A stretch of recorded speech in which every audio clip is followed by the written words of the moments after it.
प्रिय विद्यार्थियों, मूक्स के अंतर्गत ऑनलाइन माध्यम से संचालित शोध प्रविधि एवं कंप्यूटर प्रौद्योगिकी पाठ्यक्रम में छठे सप्ताह के पहले व्याख्यान यानी व्याख्यान संख्या 26 में मैं डॉक्टर गुलाम फरीद साबरी, सहायक प्राध्यापक हिंदी विभाग, अलीगढ़ मुस्लिम विश्वविद्यालय अलीगढ़, आपका हार्दिक स्वागत करता हूँ। पिछले व्याख्यान में हमने भूमिका लेखन और उसकी सावधानियाँ विषय पर विस्तार से बातचीत की थी। आज 26वें व्याख्यान के रूप में मुख्य विषय के लेखन और उसकी सावधानियाँ विषय के साथ मैं आपके सामने उपस्थित हूँ। मुख्य विषय का लेखन और उसकी सावधानियाँ विषय के अध्ययन के बाद आप शोध प्रबंध के मुख्य विषय से संबंधित जानकारी प्राप्त कर सकेंगे और मुख्य विषय लिखते समय किन किन बातों का ध्यान रखना चाहिए यह जान सकेंगे। तो आइए शुरू करते हैं मुख्य विषय का लेखन और उसकी सावधानियाँ। आप जानते हैं कि वह दस्तावेज़ जो किसी शोधार्थी द्वारा किए गए शोध को विधिवत प्रस्तुत करता है, शोध प्रबंध या थीसिस कहलाता है। इसके आधार पर शोधार्थी को डिग्री प्रदान की जाती है। यह विश्वविद्यालय से शोध उपाधि प्राप्त करने के लिए लिखा जाता है तथा इसे एक ग्रंथ के रूप में प्रस्तुत किया जाता है। सरल भाषा में कहें तो पीएचडी की डिग्री के लिए किसी स्वीकृत विषय पर तैयार की गई पुस्तक जिसमें तथ्य संग्रहित रहते हैं तथा उनके आधार पर किसी निष्कर्ष तक पहुंचने की कोशिश की जाती है। मनुष्य की आंतरिक जिज्ञासा सदा से ही अनुसंधान का कारण बनती रही है। अनुसंधान, खोज, अन्वेषण एवं शोध ये सभी पर्यायवाची शब्द हैं। शोध में उपलब्ध विषय के तथ्यों में विद्यमान सत्य को नवरूपायित कर पुनरोपलब्ध किया जाता है। शोध में शोधार्थी के सामने तथ्य मौजूद होते हैं, उसे उसमें से अपनी सूझ व ज्ञान द्वारा नवीन सिद्धियों को उद्घाटित करना होता है। पहले बात करते हैं हम पसंदीदा विषय और स्वरूप की। अनुसंधान कहें या शोध, बात वहीं से शुरू होती है कि कोई समस्या है जिसका समाधान या निष्कर्ष पाने हेतु वैज्ञानिक दृष्टिबिंदु से प्रयोग किए जाते हैं। शोधनकर्ता समस्या या प्रश्न का विचार करता है, उपलब्ध साधनों को इकट्ठा करके उसे व्यवस्थित क्रमबद्ध करता है तथा विश्लेषण करके परिणाम प्राप्त करता है या निष्कर्ष पर पहुंचता है। यह शोध या अनुसंधान जैसे सभी शब्दार्थ समानार्थी ही हैं, जैसे मैंने आपसे भी कहा, जिसका सीधा मतलब किसी चीज़ की, किसी तथ्य की या किसी संशोध्य विषय की खोज और मतलब निकालना है। इस प्रकार निष्ठापूर्वक समस्या शोधन कर सिद्धांतों, निष्कर्षों को स्थापित या विकसित करने की नैपुण्य युक्त प्रवृत्ति ही शोधन अर्थात अनुसंधान है। अगर हम कुछ विचारकों द्वारा दी गई परिभाषाओं को देखें, उन पर दृष्टिपात करें, तो यह बात और अधिक स्पष्ट हो जाती है। इस बात को पीएम कुक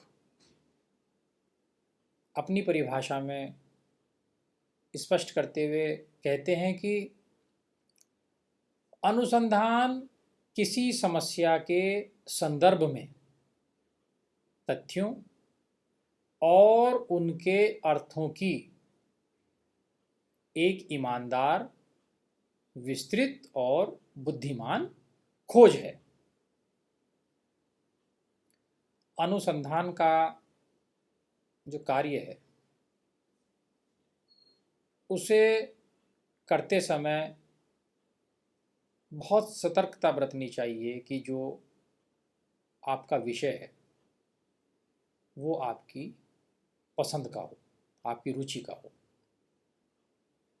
जिससे योग्य विषय पसंद होने से कार्य की उपादेयता और मूल्य दोनों बढ़ते हैं तथा किए हुए कार्य की सामाजिक उपलब्धि भी होती है। वैसे तो अनुसंधान का मतलब पुनः पुनः शोधन ही होता है, फिर भी विषय पसंद करते समय हमें कुछ बातों को ध्यान में रखना चाहिए। तो विषय पसंद करते समय वो कौन सी बातें हैं जिन्हें हमें ध्यान में रखना चाहिए? पहली है, रुचि के अनुरूप विषय पसंद करना चाहिए, यानी जिस विषय में आपकी रुचि है उसको ही पसंद करना चाहिए। दूसरा, निष्णात मार्गदर्शक का मार्गदर्शन लेना चाहिए, यानी जिस विषय पर आप काम कर रहे हैं उसी विषय में निष्णात और पारंगत आपका निर्देशक होना चाहिए, उन्हीं का मार्गदर्शन लेना चाहिए। तीसरा, विषय की उपादेयता का ध्यान भी रखना चाहिए कि विषय की क्या उपादेयता है। चौथा, विषय की पुनरावृत्ति नहीं होनी चाहिए, अर्थात शोध कार्य में आप जब अपना विषय चुन रहे होते हैं तो उसमें पुनरावृत्ति नहीं होनी चाहिए। पुनरावृत्ति होगी तो फिर शोध का कोई अर्थ नहीं रह जाएगा। पांचवा है, नियत समय मर्यादा में कार्य पूरा होना चाहिए। यह सोचना बहुत ज़रूरी है, यानी शोध कार्य करने के लिए जितना समय निर्धारित है उसके अंदर आपको अपना कार्य कर लेना चाहिए, ये आपको पहले से ही सोच लेना चाहिए। और छठा है आपका, साधनों की तथा संदर्भ सामग्री की उपलब्धता का ध्यान रखना चाहिए। कहने का आशय यह है कि जिस विषय पर आप कार्य कर रहे हैं उस विषय से संबंधित सामग्री आपको उपलब्ध है या नहीं है, या संदर्भ ग्रंथ उपलब्ध हैं या नहीं है, तो वो सारे साधन जो आपको शोध प्रबंध लिखते समय चाहिएंगे उनकी उपलब्धता पर भी दृष्टिपात कर लेना चाहिए। यदि शोध सामग्री या संदर्भ सामग्री की उपलब्धता आपको नहीं होगी तो निश्चित रूप से आपका जो शोध कार्य है वो खिंचता चला जाएगा और आपको अधिक समय की ज़रूरत पड़ेगी।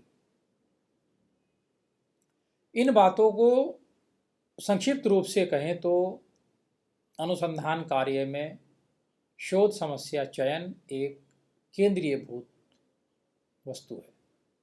इसके बगैर शोधन की कल्पना नहीं की जा सकती। शोध में विषय वस्तु को ही समस्या के नाम से जाना जाता है, अतः जिसके चयन में सावधानी सफलता की साक्षी बनती है। शोधन कार्य में खुद की योग्यता जरूरी है। शोधार्थी की यशः कामना, निष्ठा, विषयक योग्यता, आत्मश्रद्धा और समस्या के प्रति स्वयं की सूक्ष्म दृष्टि, खुद का अध्ययन काल का शास्त्र या साहित्य के क्षेत्र से विषय पसंद होता है तो शोधकर्ता की अवश्य सहायता होगी। तो इन सब बातों का ध्यान आपको रखना चाहिए। अब बात करते हैं विषय की मौलिकता की। पुनः पुनः शोध होने पर भी विषय पसंद करते वक्त इस बात का ध्यान अवश्य रखना है। किस किस ने पूर्व काल में विषय पसंद किया है और स्वयं को उसी विषय में कार्य करना है, तो विचार करना होगा कि खुद का मौलिक कार्य क्या होगा। इस विषय में खुद को पता कैसे चले। विविध माध्यम से, विषय सूची के माध्यम से पता चलेगा। विषय पसंदगी में विज्ञान में कोई वस्तु की गवेषणा, साहित्य में किसी ग्रंथ के विशेष पक्ष का समीक्षण तथा कला क्षेत्र में किसी सिद्धांत की स्थापना आदि मौलिकता का क्षेत्र है। यह विषय आगे शोधार्थी का मार्गदर्शन करने में सक्षम भी है और ज़रूरी है। विषय की सामाजिक उपादेयता भी ध्यान में रखना ज़रूरी है। नकारात्मक विषय की पसंदगी को छोड़ देना सुखरूप होता है। अब बात करते हैं विषय संकल्पना का सीमाबोध। जो विषय पसंद करते समय या जो विषय आप पसंद करते हैं उसमें संशोधनकर्ता की गति होना आवश्यक है। अपने अधीन के क्षेत्र से पसंदगी सहायक होती है तथा शोधार्थी को अपनी मान्यताओं का भी ज्ञान जरूरी है। इस संदर्भ में विषय के दृष्टिकर्ता के तथा संशोधन की जो सीमांकन है वो भी बहुत ज़रूरी है। यह काल सीमा और जैसी चीज़ों को समझने में सहायक होता है। ज्ञान विज्ञान के विविध साहित्य प्रवाहों के कालखंडों का सीमांकन करके विषय पसंद करने से कार्य क्षेत्र का ख्याल रहेगा। दूसरी महत्वपूर्ण बात है कि शोधार्थी को अपने सामर्थ्य को भी ध्यान में रखना चाहिए और उसे ये भी देखना चाहिए कि मेरी जो आर्थिक सामर्थ्य है वो क्या है, क्योंकि धन की ज़रूरत और प्राप्ति को ध्यान में रखकर कार्य निर्धारण करने से जो नियत कार्य है उसका सीमांकन होने से कार्य अवरोध से बचा जा सकता है। क्योंकि जब हमें पता है कि हमें किन किन स्थानों पर धन की आवश्यकता होगी और हमारी अपनी आर्थिक सीमाएं क्या हैं, ये सीमांकन कर लेना भी हमें अति आवश्यक है। इससे हमें बाद में जो हमारा शोध कार्य है उसमें अवरोध पैदा नहीं होगा। एक और मुख्य बात है वो है विवादास्पद विषय से दूर रहना। विषय पसंदगी के समय शोधार्थी को जागरूक रहना है कि कोई विषय के संदर्भ में धार्मिक, सामाजिक इत्यादि दृष्टि से विवाद तो नहीं है, तो उस विषय से परहेज करना जरूरी है, अन्यथा कार्य में अवरोध उत्पन्न होगा तथा नियत काल में कार्य संपन्न संदेहास्पद होगा। विवादित विषय पसंदगी से चयनित विषय में तटस्थ और विश्लेषण प्रवृत्ति दुष्प्रभावित होती है। तो इसको भी देखना ज़रूरी है कि हम जिस विषय को अपने शोध कार्य के लिए चुन रहे हैं वह विवादास्पद न हो। आगे बढ़ते हैं और देखते हैं। फिर आता है संतुलित शोध विषय ग्रहण करना। शोध विषय अति विस्तृत या अति संक्षिप्त नहीं होना चाहिए, अति लघु तथा विषय संशोधन ग्राह्य नहीं रहता और अति विस्तृत विशेष समय मर्यादाओं में समाप्त करना असंभव होगा। विश्वविद्यालय अनुदान आयोग के नियमों को देखते हुए विषय निर्धारण जरूरी है। अपने मित्रों और मार्गदर्शक की सहायता प्राप्त कर कार्य करने से नियत समय मर्यादा सुखपूर्वक और शोध कार्य भी आपका सही से संपन्न होगा। अब बात करते हैं विषय चयन के उद्देश्य की। उपर्युक्त सावधानी से जो मैंने भी आपको बताई, विषय चयन और कार्य प्रवृत्ति में सरलीकरण तो होगा ही, साथ में शोधार्थी का आत्मविश्वास भी बढ़ेगा। विषय के प्रति श्रद्धा उत्पन्न होगी। शोधार्थी का उद्देश्य स्पष्ट होने से कार्य में सुगमता, सहायक अध्ययन सामग्री के चयन में, विषय अनुरूप सर्वेक्षण में, सूचना संकलन में, शोध विषय के सामान्य स्वरूप की प्रस्तुति में तथा इन सब के लिए उपयोगी साधनों की प्राप्ति में सहायता प्राप्त होगी।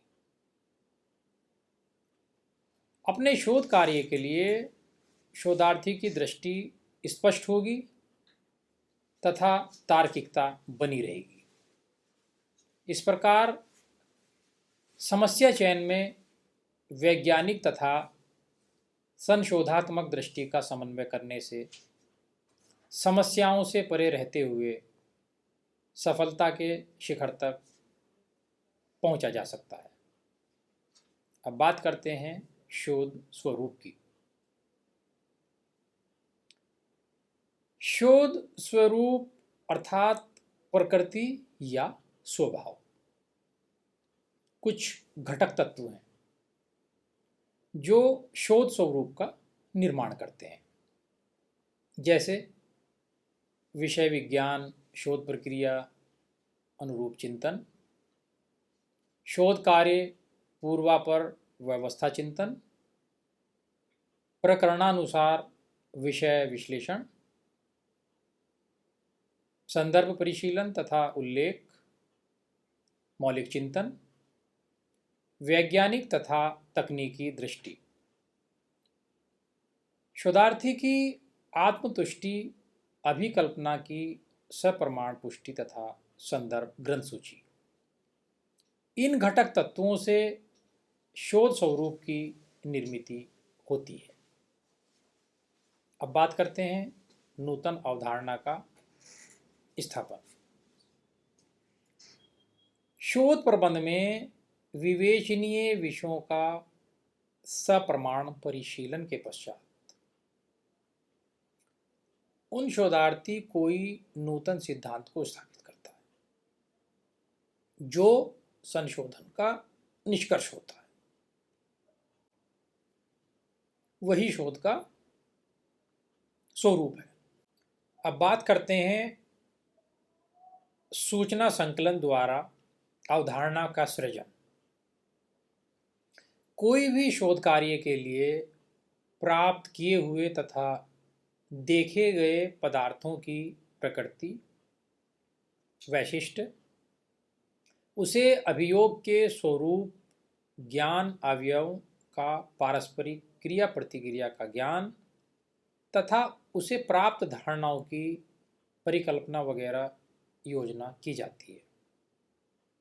इसके लिए अनेक प्रकार की विषय संबंधित सूचनाएं आवश्यक होती हैं, जिसको प्रमाणित करने हेतु साक्ष्य की जरूरत होती है। संकलित सूचनाएं ही शोध विषय का प्रमुख साधन होती हैं, जिसके बिना शोधन कार्य बिल्कुल आगे नहीं बढ़ता।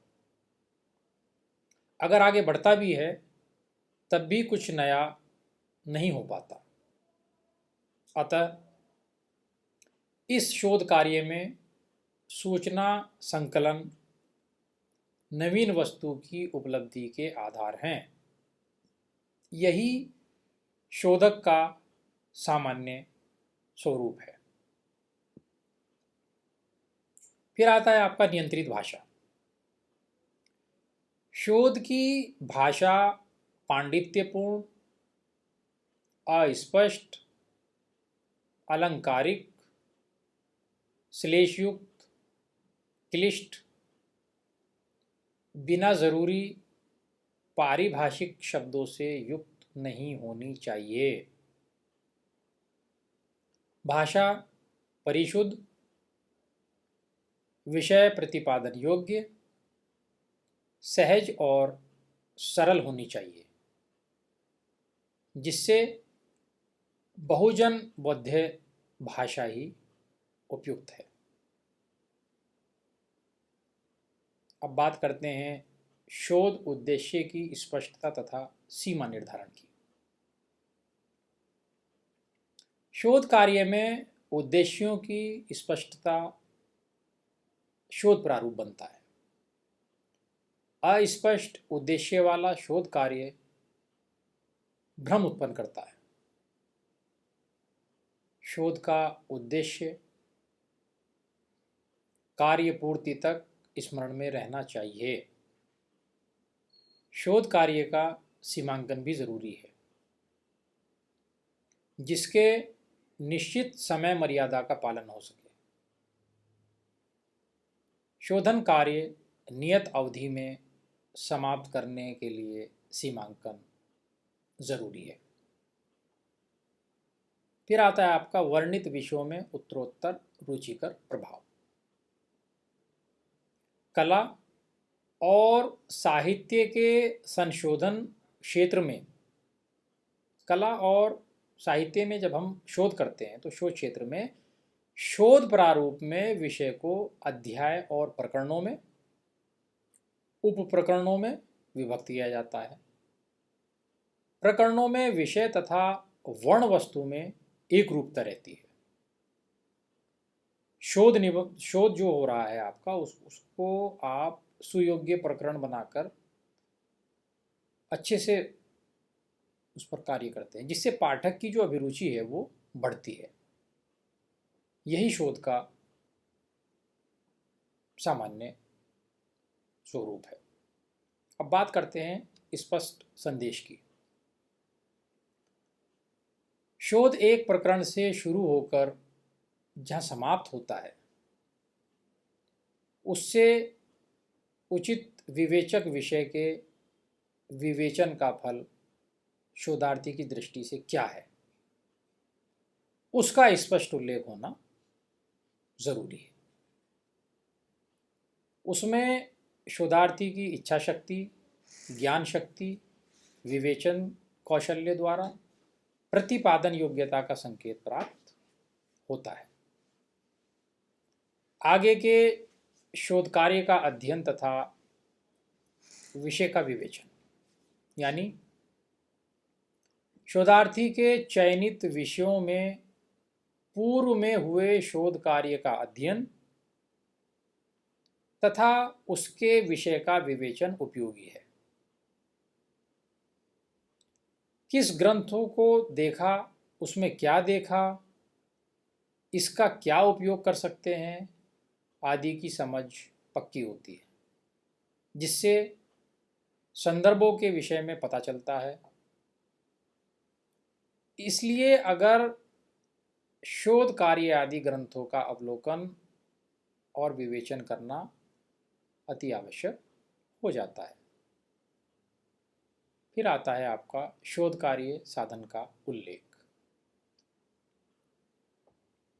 शोध कार्य में जिस जिस सहायक साधनों का उपयोग किया गया है, उसका उचित स्थान पर उल्लेख करना जरूरी है।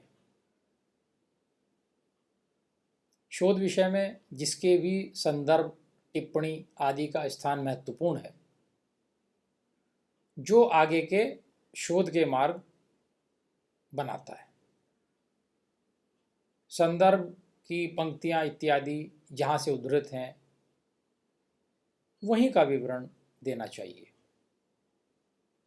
किसी और के विचारों को स्वयं के नाम से न बताकर जिसके भी हैं, उसका सही संदर्भ देने में शोधकर्ता के हित में होता है। इस प्रकार हम देख सकते हैं कि शोध प्रबंध और उसके विषय चयन अत्यंत जागरूकता के अभिलाषी हैं।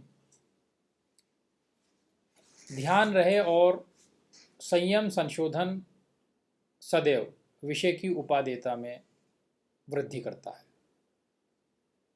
शोध स्वरूप विषय प्रस्तुति में आवश्यक अंग बनता है। यह सब संशोधक के कार्य को उपयोगी सिद्ध करते हैं तथा उसकी प्रतिष्ठा को प्रतिष्ठित करने के लायक बनाते हैं। इस कारण सभी शोधार्थियों को इस विषय का पूरा पूरा ध्यान रखना अत्यंत आवश्यक है। आज के व्याख्यान को हम यहीं समाप्त करते हैं। धन्यवाद।